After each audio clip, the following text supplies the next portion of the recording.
built in 1903. So both structures were moved here and rebuilt. So they could have possibly done this all at the same time. We really don't know without records. This dates to a little bit later in the 1800s, maybe the second quarter of the 1800s. And there's features inside that define that.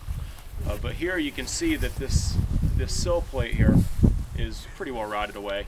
And somebody put in these struts to hold this thing up, but gravity just wants to push this thing over.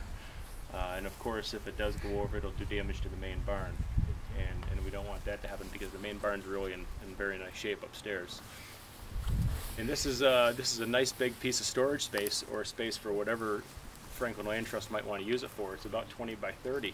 So you have a good amount of space there, and to save it and be able to keep it intact, have it up there, it's a much more attractive space to be able to do things in than to take it down and then maybe not rebuild it and you lose the space, or to rebuild it with something else, maybe something modern that isn't going to have the same character, isn't going to be in line with what you're trying to do as far as preserving the land. So what we're talking about doing, what I've proposed to do here, is to take this part of the barn down so that it can be restored and someday rebuilt. The idea is to take it down now before winter so that we don't risk suffering any further damage.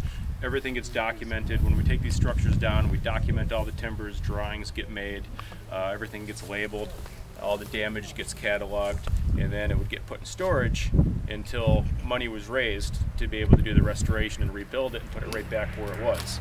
And that way, we don't change the landscape, we're not changing the view that everyone around here has seen since 1903.